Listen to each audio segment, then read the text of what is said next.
Good evening, everyone, and welcome to the Passionate Professional series. My name is Tume Kukoyi, as usual, and I'll be the host for tonight's episode. As if you're new to the show, the Passionate Professional series is an offshoot of the Passion and Purpose Hub, which is a channel on YouTube that shares knowledge to help you maximize your passions and your purpose so you enjoy not just successful but also fulfilled lives.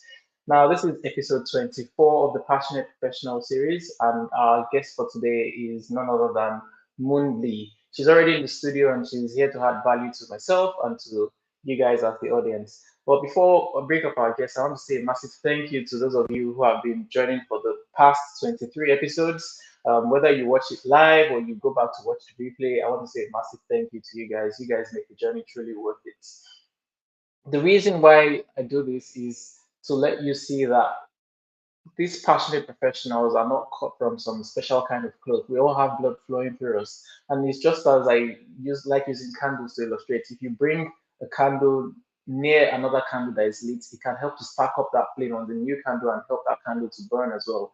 So it's just to bring you closer to these people. They are not hypothetical people, they are not people that do not exist. It's to bring you closer to people that are passionate and they are living out their passions. And it's to help you see that if they can do it, you can do it out as well. And the truth of the matter is, you're not going to, it's very unlikely that you make a difference in the world if you're not living out your passions and fulfilling your purpose in life. As I always like to say, this is an interactive section.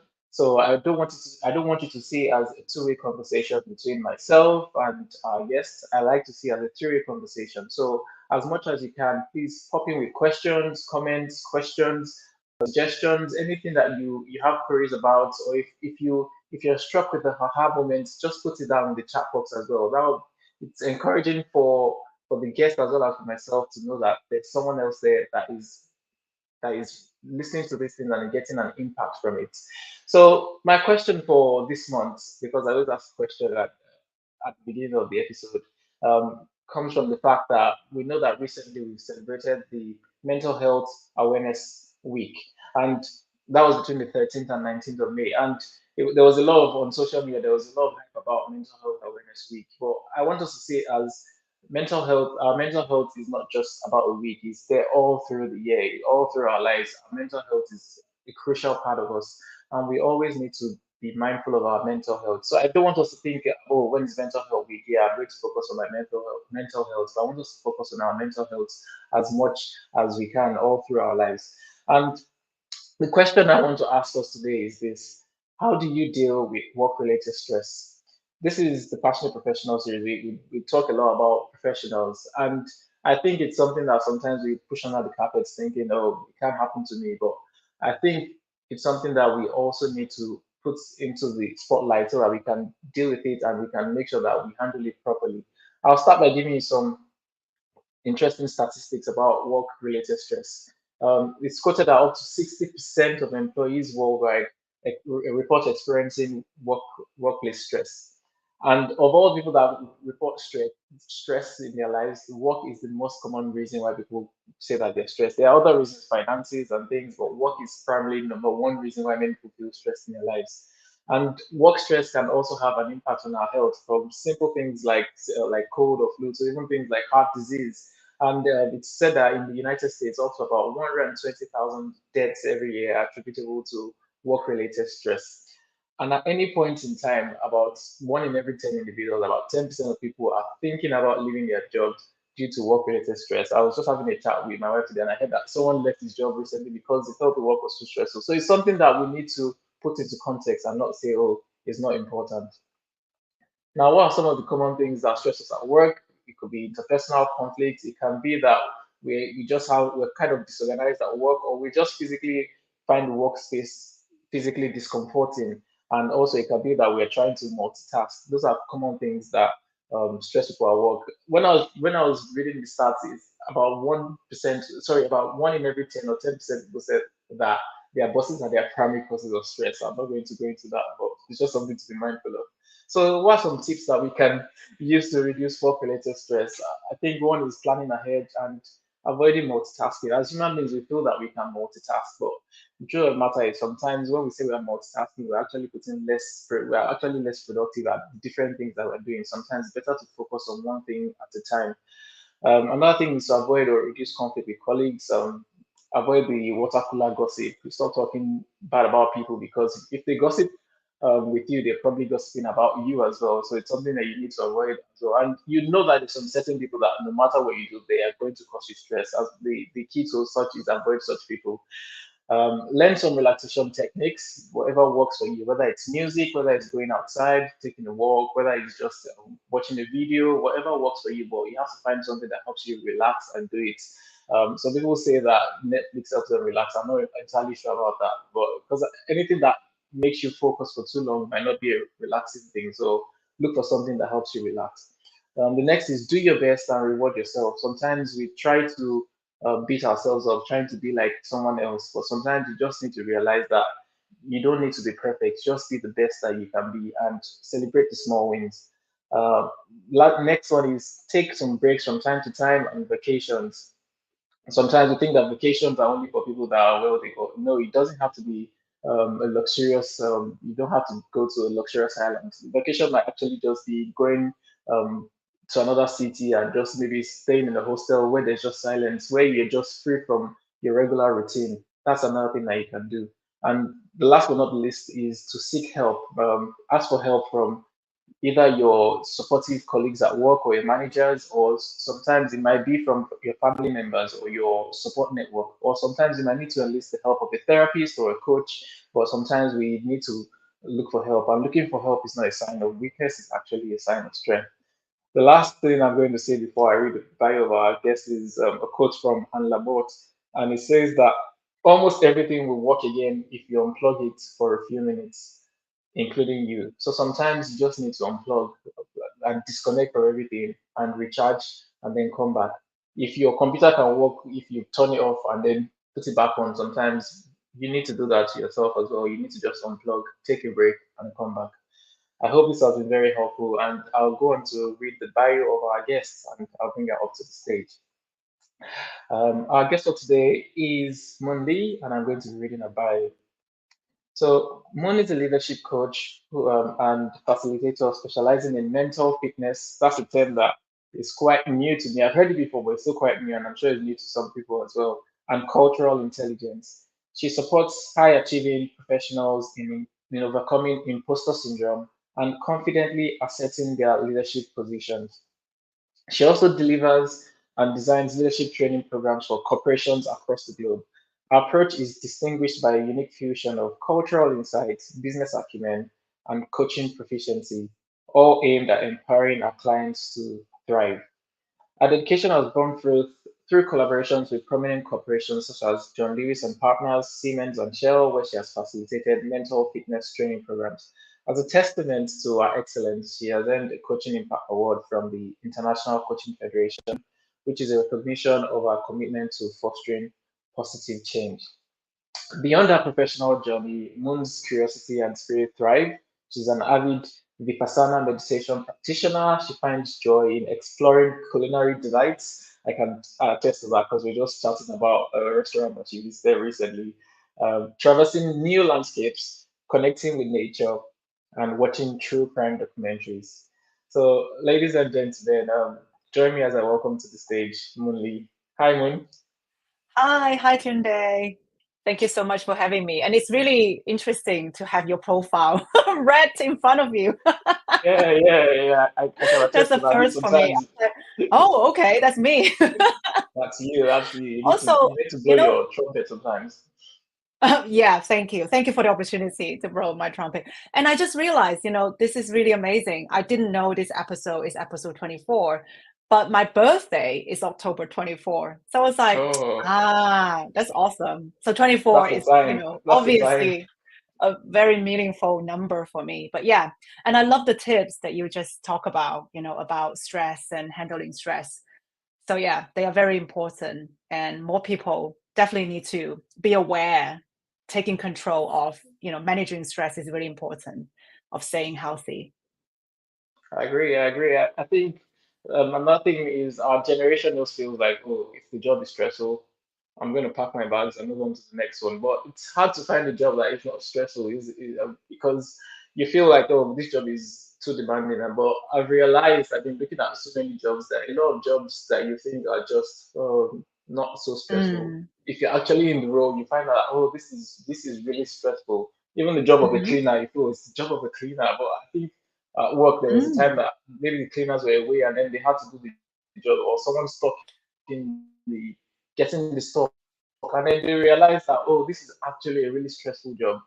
Yeah, but it's something that Yep, needs to be exactly. highlighted that sometimes the key is not in running away, is actually in finding how to manage the stress. Yeah. So it's really So, not about, yeah, sorry. no, I want to hear you. I wish you're the Okay. guest. I want to hear what you have to say. No, I think you touched a really good point. So it's not about running away from the stress, right? Because when things get tough, in a work environment, in fact, I would encourage people to challenge themselves because we need stress in order to thrive. If you're always in a very, very smooth sailing situation, you're not pushing yourself, you're never going to grow. So it's right, we're not running away from the stress, but we're learning how we can help herself to be better handling stress and understanding where the stress coming from, because there's good types of stress, and then there's also types of stress is very toxic. So we need to be able to distinguish the differences. And then another thing I found that is really important in the work that I do with a client, whenever it's about overcoming stress or handling stress, is that we need to understand how our body worked.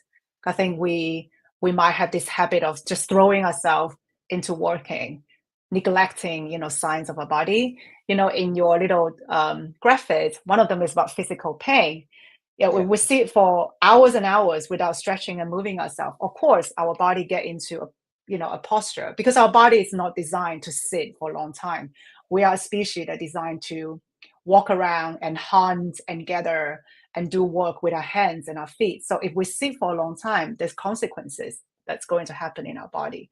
So I think it's understanding that as well, that we need to move our body. It doesn't matter whatever you say. I don't have time to do anything. You have 5 minutes. You can stretch your body.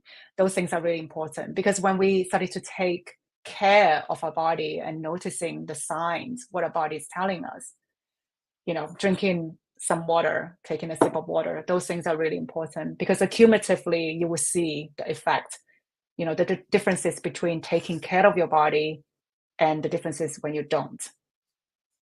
Hmm. That's what I wanted to Yeah. say. Thanks for sharing that wisdom. Yeah, we need to actually tune into our bodies. I mean, and that helps us to realize when we're stressed. A lot of people do not know when they're stressed, but other people can tell when they're stressed because they've not learned to tune into their bodies. They're not. I think it's also about self-awareness, knowing what makes you tick, what makes you angry, what makes you stressed. It's something that you Hmm. need to you need to Yes, incorporate as well. I totally agree with you. absolutely. Absolutely. Yeah. And I guess sadly, because one of the things that you wanted to talk about when you approached me for this interview is about burnout. And I would Yeah. say that's a very sad scenario when you come to the point of, at the verge of having burnout or you are actively going through that. It's almost there's a sense of being a very late stage of stressing yourself, but if you catch the sign early on, then you can learn mechanisms to incorporate in your everyday life in order to be better, to feel, to face those challenges, um, rather than wait until, okay, oh my God, I'm experiencing burnout. I would say that is already in a very critical stage. And Mm. burnout is quite tough, it's very, very traumatic. And a lot of people, it takes a lot of time to overcome that, to come back to work. So I would say don't wait until you are experiencing those burnout. Really take advantage of nowadays. There's so many resources around us that can point us to the direction of just being better at handling stress. I totally agree with you, Mon. Yeah, we shouldn't wait till we get to that point of burnout before we look for help. That's not to say that if you experience burnout, that's the end. You can't do anything about it. But I think it's easier when you nip things in the bud earlier rather than waiting till when you've completely burnt out and then you're trying to revive yourself and your career and things like that. Hmm. Yeah, for those of us that are watching live, I want you to also share your questions, your experience with stress at work. What have you Mm. found that has been a source of Hmm. stress for you, or how do you manage stress at work? It'll be good to hear because we've got a mental fitness trainer and facilitator that will be able to tell us some useful strategies to help us cope with not just at work, because mental fitness is not about work. Although I said that most people, the Hmm. primary cause of stress for many people is work, but there's a lot of other things that it's also applicable to, Absolutely. like family, finances, whatever it Yes. is, relationships. Yeah, so it's be good to hear from you guys as well. Hmm. Hmm. Before we Absolutely. before we keep diving deeper into the mind of experience and wisdom that you're about to share with us, I know I've read your bio, but I want you to actually tell us a bit more about yourself, Moon. I know you just shared on the surface. If I met you on the street, I know you might still tell me, "Oh yes, my name is Moon. I'm a leadership coach and everything." But I want to know where you're from. Oh, how did you get here? I just want to know more about you, and our guests are also itching to know about you as well. Tell us more. Absolutely. Yeah, yeah, yeah. So my name is Moon, and my family name is Lee. So I'm Chinese. I was born in China.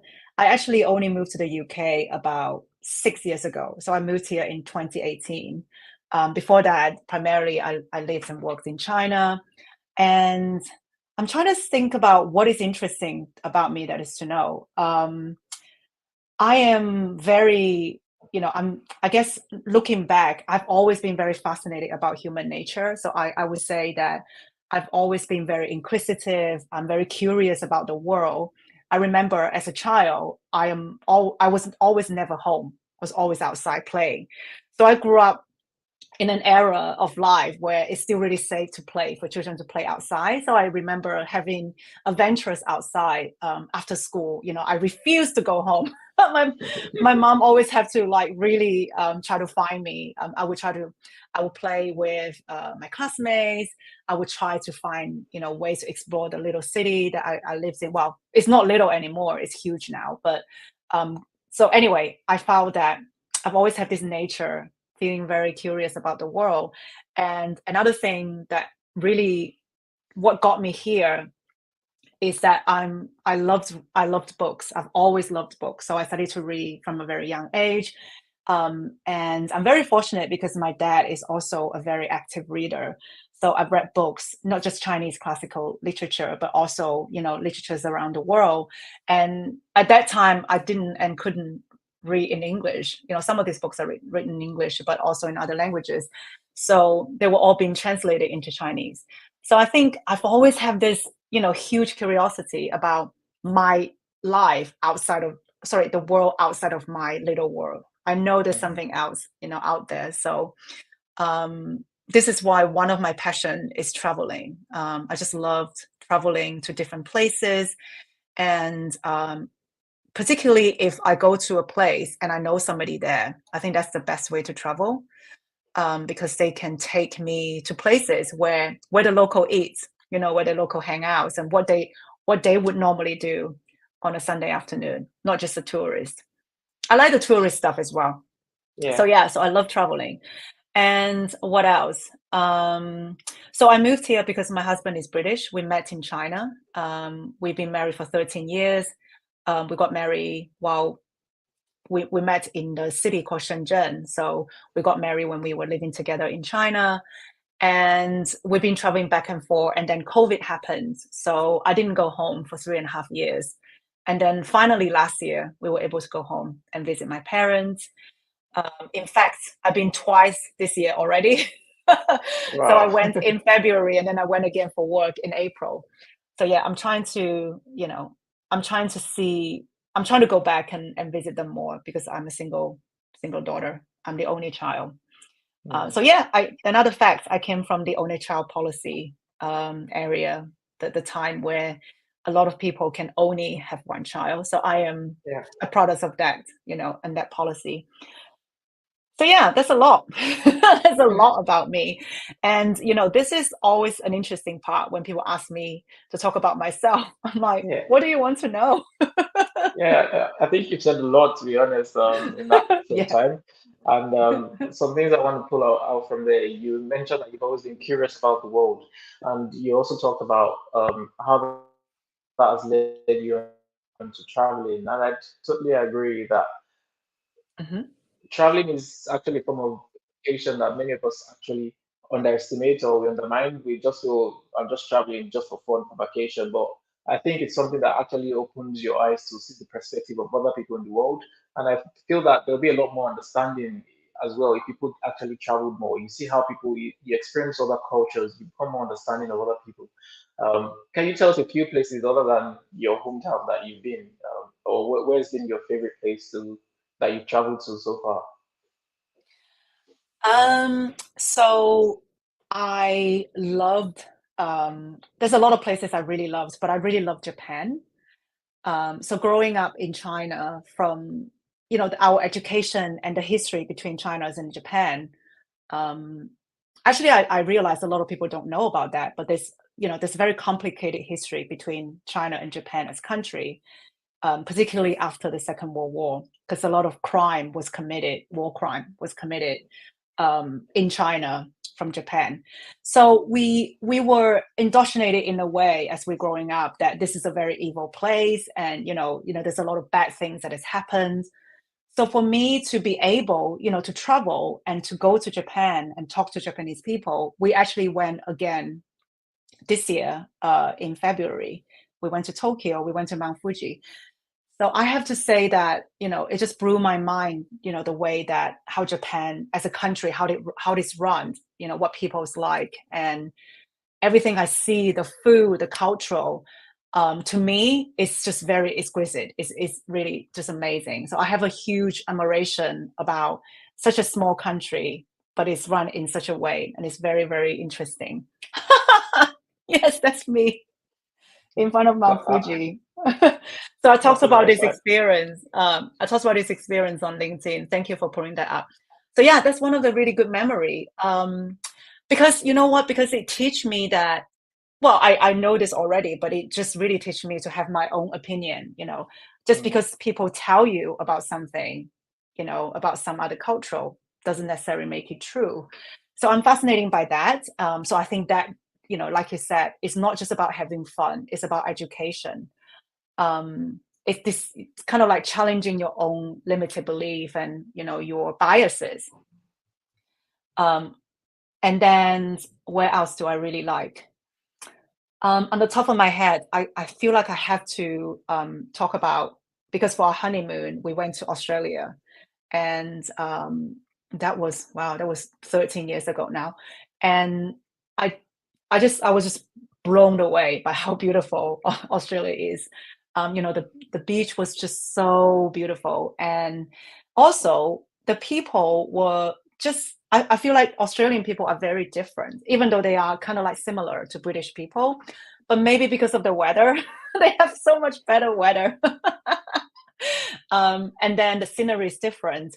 They were very laid back and very friendly. Everybody is smiling. They say hi to you, which to me, I felt like I did not come from a culture where people would say hi and greet you on the street. I had a lot of really good memory from my trips to mm, Australia. I've been several times since then.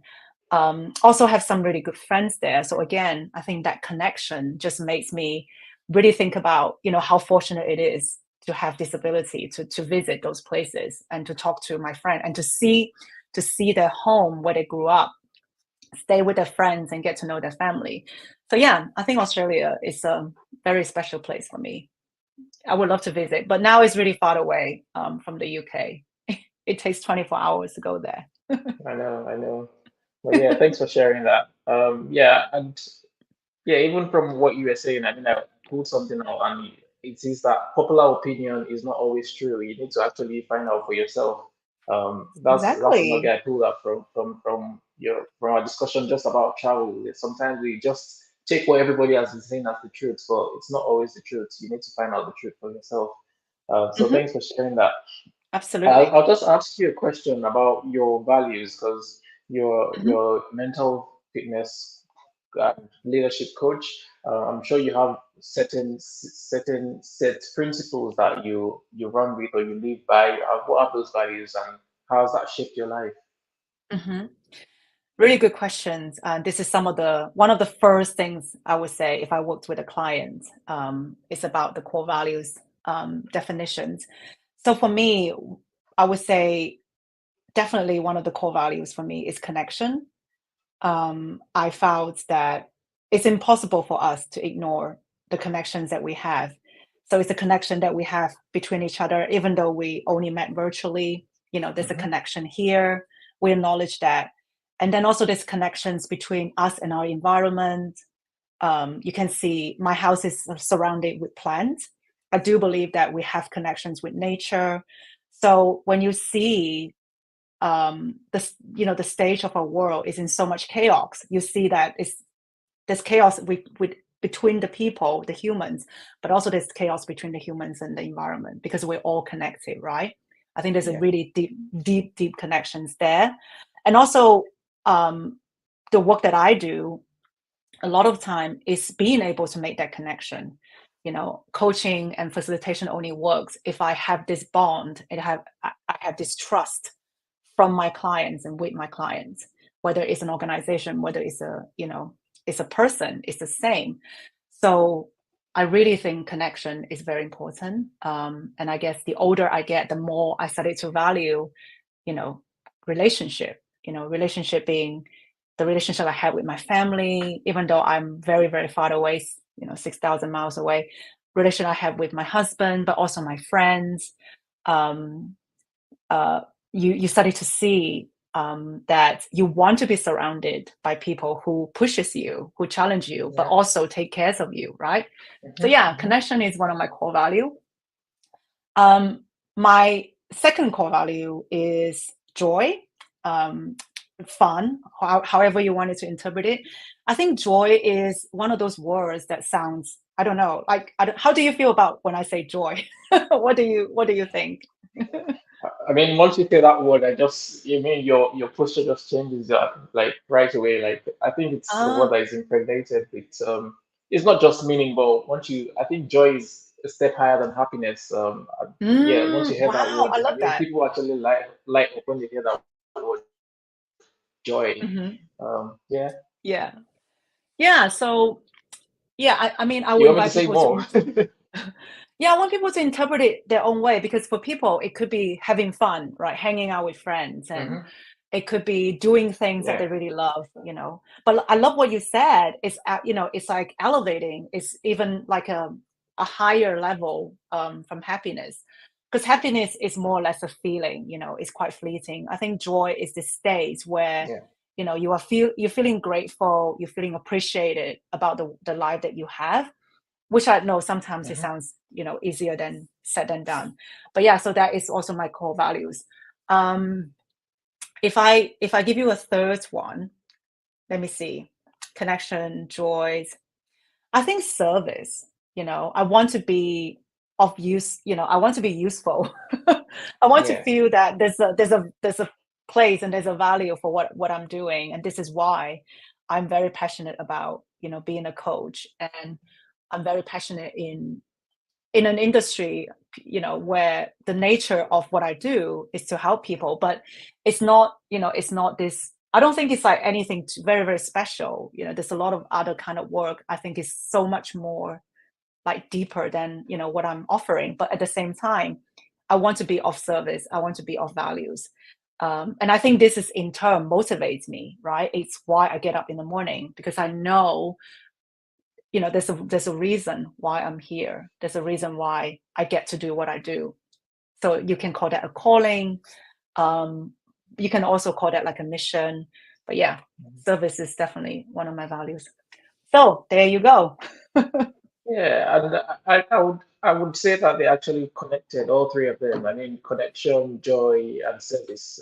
There are three values, core values that they're not isolated. They are actually, I Mm, mean, you can find connection through service, and and connection are actually things that have been linked to joy and happiness. So they are not disconnected values. I think that's also something really important. beautiful.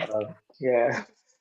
So I'm gonna Thank I'm you. gonna I'm gonna dive a bit deeper now because we kind of like halfway through the interview already. So Yep.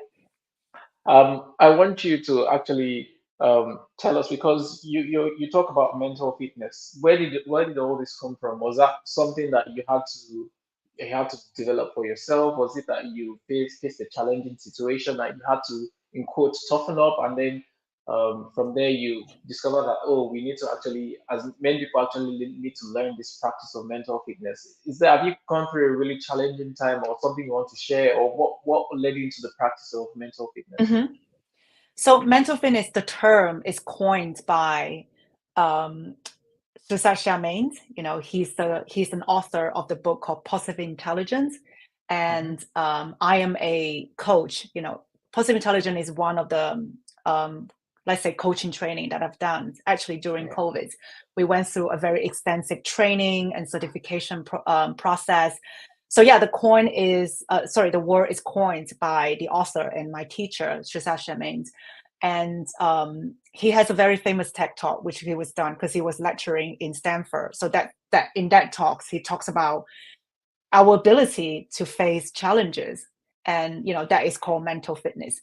So the definition of that is how we handle stress and how we handle challenges in our life with a positive mindset, instead of feeling negative, instead of feeling like I can't do it, being defeated. So I got into this training because I read the book Positive Intelligence, and I think it was a brilliant book. So when this training becomes available, and that's exactly when we entered the lockdown, so March 2020, I Yeah. think it was beautiful, a coincidence. So I was able to really focus going through the training. But to answer your question, of course, I had a lot of situations in my life where I really needed to practice this, because if you think about physical fitness, um, I don't know if you go to the gym, but let's say you wanna lift something, it's impossible for you to just pick up a very heavy item and start to lift it, because you need to train your muscle up, you know, to begin with. So if you think about that, in life is exactly the same. If you are not mentally fit, or if you don't have a practice where you are constantly focusing and training yourself, your mental ability, then when a huge challenge happen, you might feel just really surprised and also really taken aback. It's like, oh my God, I don't know if I can handle this. So I do think that, looking back, this is definitely one of the skill sets, I wish I had, especially when I was much younger. So yeah, so I guess, for me, isn't this amazing opportunity to learn from a teacher, from a community, and then also putting into practice. So now I have a practice every single day, just like very similar to what you were suggesting that we do, is to take time for yourself, whether that is literally just taking time for yourself, to take some deep breath, whether that is have a routine where you go running or jogging, paying attention to how your body is doing. And I talk about this, at the very first, as we start, is it's really important, to create that space where you get to be self-reflected. So if you journal, that's also part of the mental fitness Yeah. practice. Is by journaling, you are seeing what you've written down. This is a reflection time, and by reflecting on what's happening, it really helps you, to learn from those things. So yeah, that's kind of like my journey with that, and it's ongoing. And I do think this term can just incorporates a lot of things. We talk about resilience, we talk about um, just um, feeling positive and happy, even though we're going through something that is potentially very challenging. Mm. Cool. Yeah. So no, so I'm actually writing, and yeah, yeah, like I said, for me, it's kind of not entirely new. I've heard it before, but it's just knowing how it can work for me, because sometimes we feel like, oh, everything is nice and smooth, life is good. I don't need to practice mental fitness. But I've heard someone saying that everyone is is at some point either going through a crisis, heading out of a crisis, or going towards a crisis. So Is it Hmm. something that even if life is smooth, everything is good, is it something just like, going to the gym, like you used as an example? Is it something Yeah. that we should be doing even when things are nice and smooth? Saying, oh, I'm working on my mental fitness because there might come a time when I'll need that. Or is it something that you just have to wait till you have like a crisis and then you're like, oh, I wasn't prepared for this. How do I go about this? So it's just Yeah. putting things in perspective. What do you think about that? Well, it's like what you said, and it's like what we discussed at the beginning. You don't want to wait until you have, symptoms of burnout to take care of yourself, right? And you don't Yeah. want to be sick, and then you're like, you know what, I'm going to go to the gym now. So it's exactly Hmm. the same. I see that, and I think, my definitions of health is not just physically. I don't have any symptoms. I don't need to Yeah. take medicine, but my definition of health is, um, this state of being where I know I can take care of myself and I know I can be resourceful. So I do think that even if we're not experiencing, a huge challenge in our life, you still want to actively take care of yourself so that when things do happen, you are prepared for that. But it's not to it's not to um, the extent that you are very, very vigilant. It's like, okay, I'm gonna be very, very scared and things gonna happen. I think a lot of things we can do it from a space of lightheartedness. I know a lot of my clients, they would say to me like, I don't want to meditate. I hate meditation, or it just doesn't work on me. And I would still say to them, it doesn't matter. Just give it a go. You don't have to do it hours and hours, right? There's different kind of meditation. There's different kinds of mindfulness-based techniques that you can learn. Find out what works for you. Just like exercise.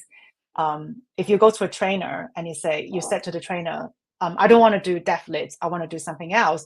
They can help you to do something else to build your leg muscle. So I don't think there's nothing that is so fixed and you have to do exactly what I do. But I do think that you have to pay attention to your own mental health and how you are taking care of yourself.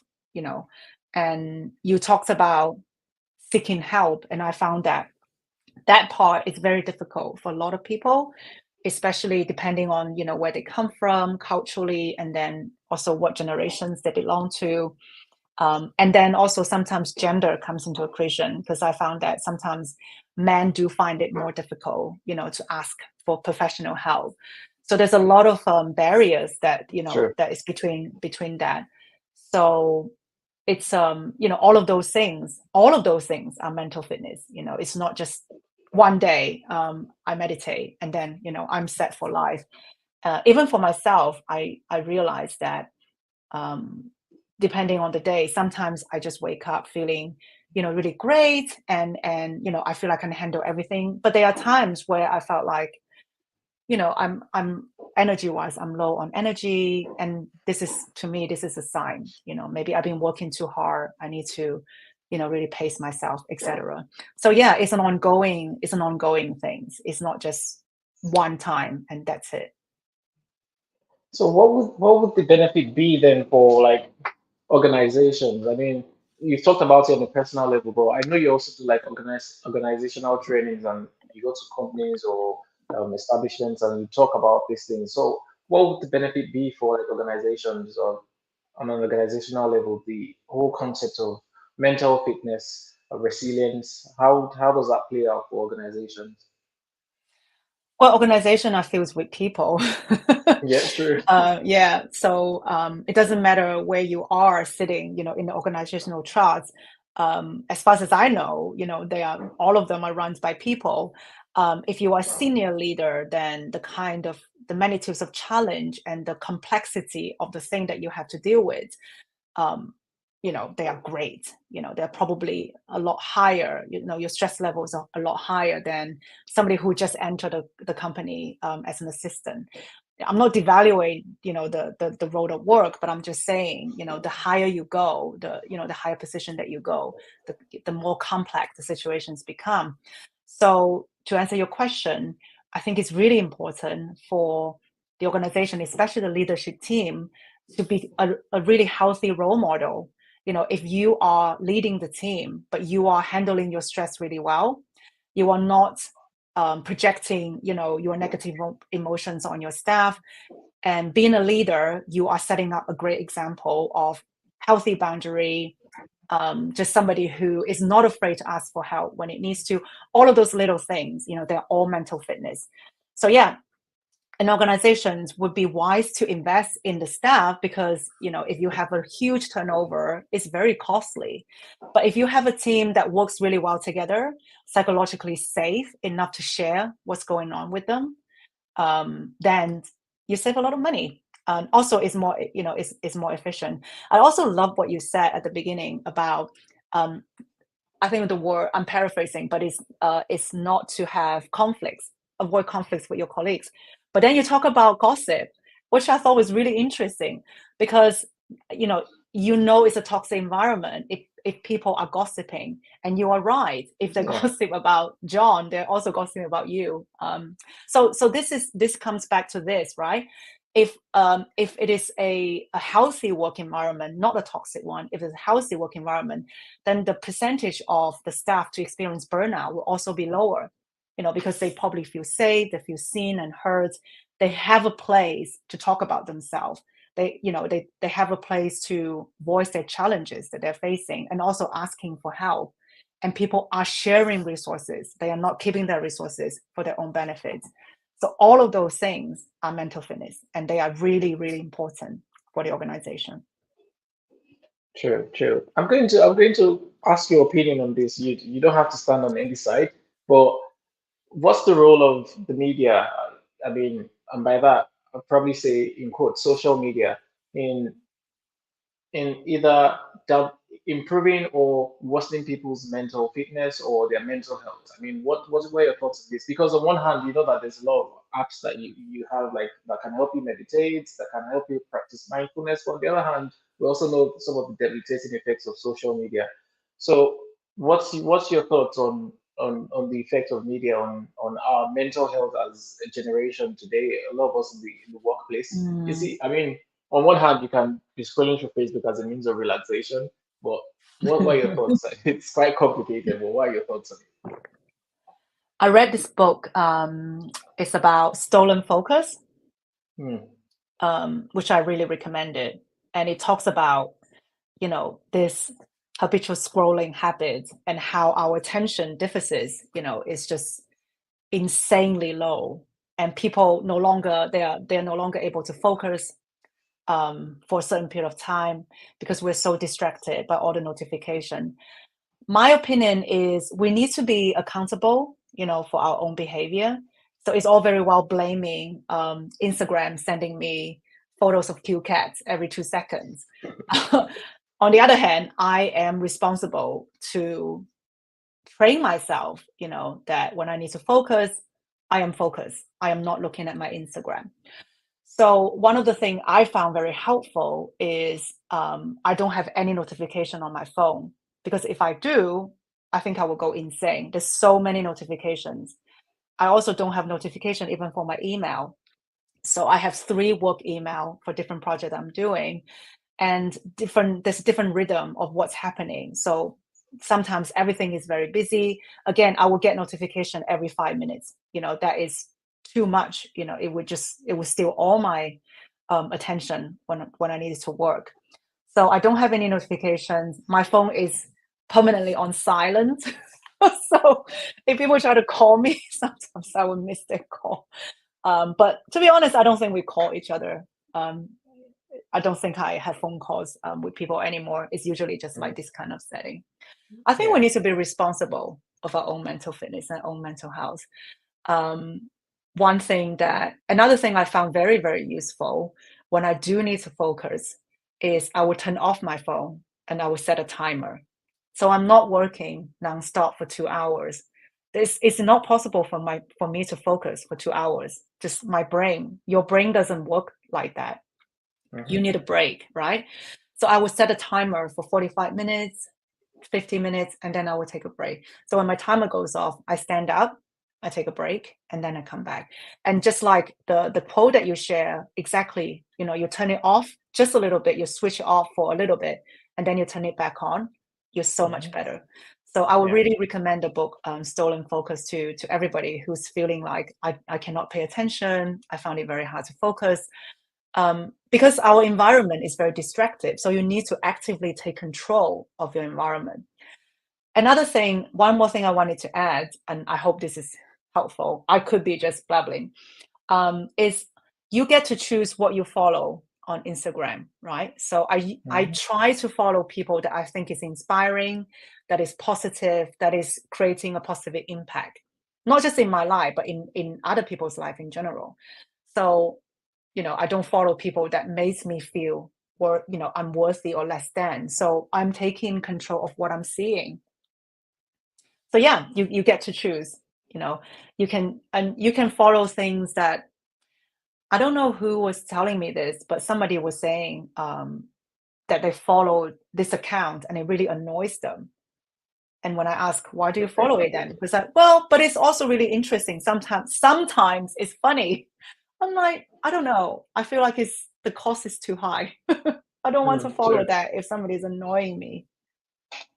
Well, yeah, I think as human beings, I don't know, for some reason we are kind of drawn to things like conflicts, bad Oh, news, and okay. that's why if Yeah, you look at yeah. newspapers, like if they put bad news on the front page, you're going straight to it. But if it's just, oh, we're gonna have a nice weather today, you just walk past. So I think for some reason people are just drawn to that. But yeah, you're the second person mentioned in the book Stunning Focus to me this month. Actually, a friend also mentioned it to me.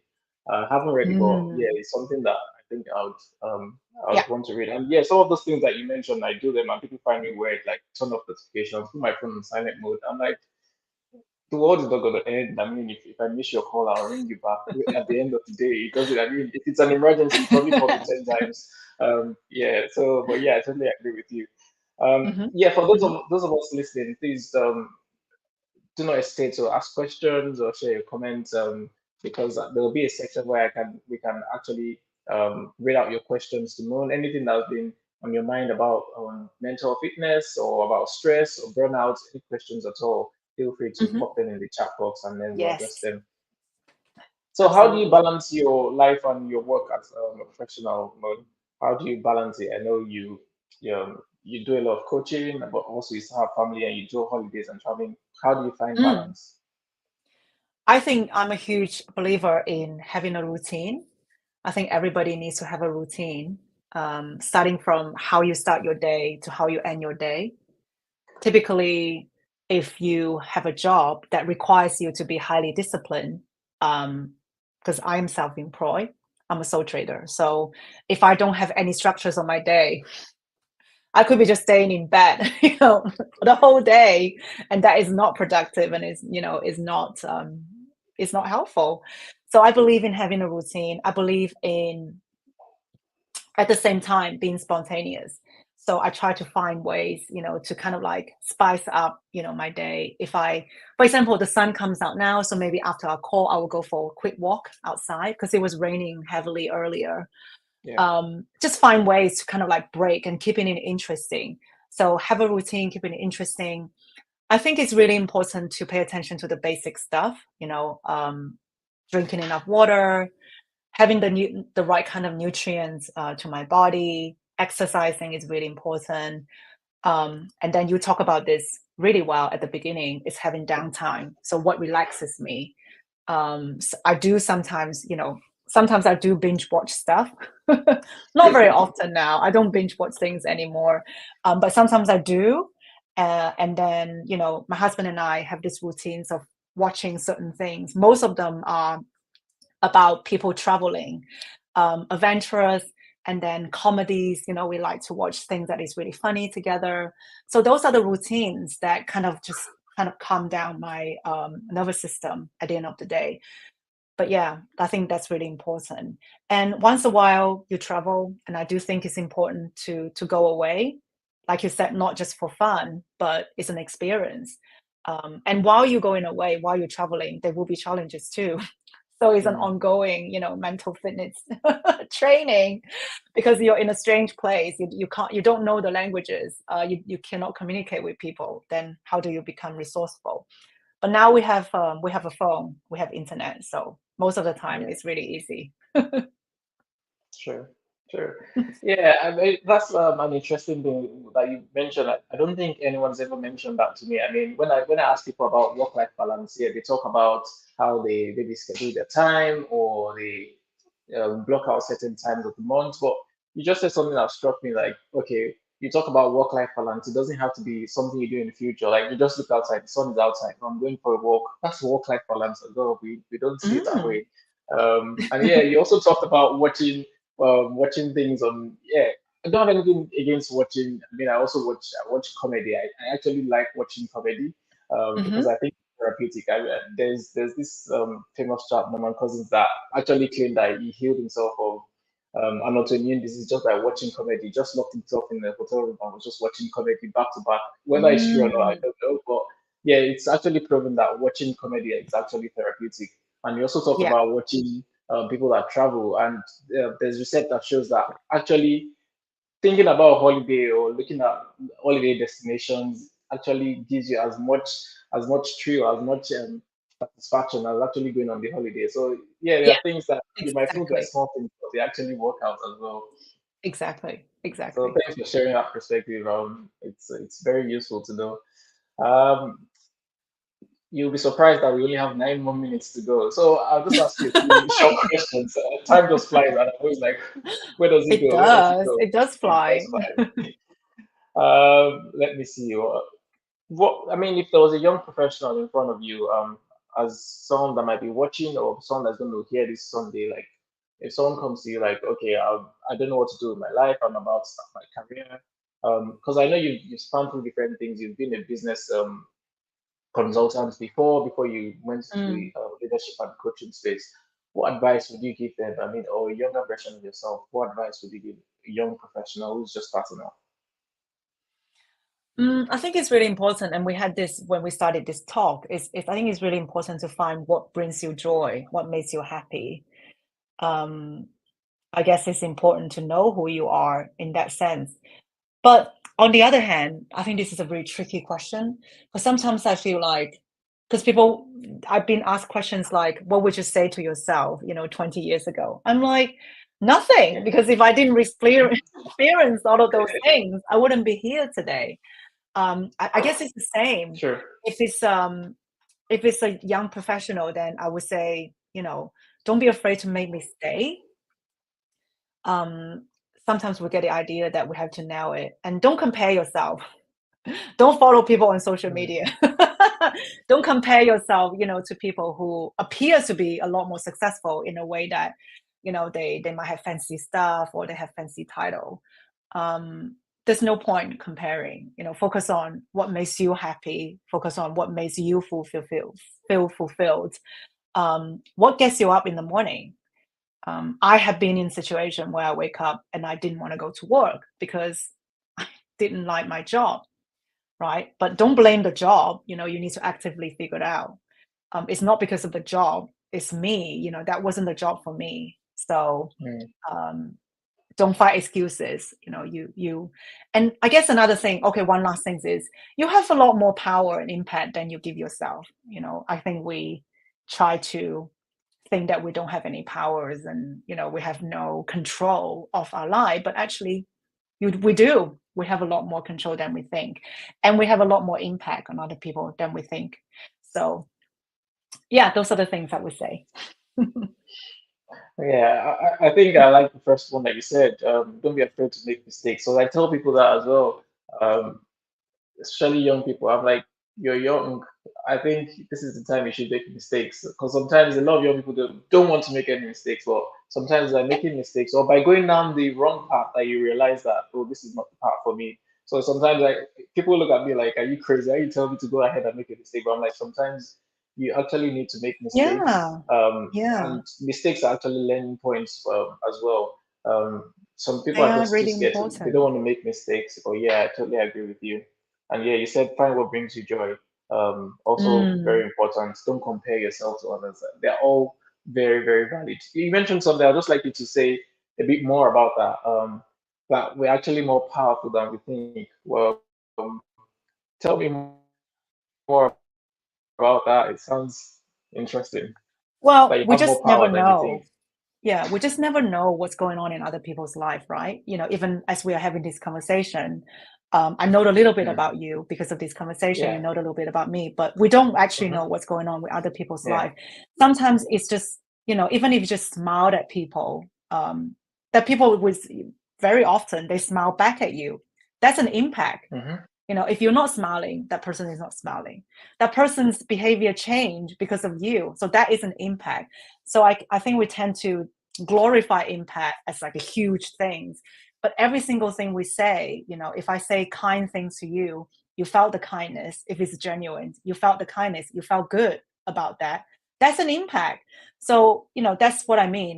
We have a lot of impacts on other people, and then comes back to be responsible to how you're behaving.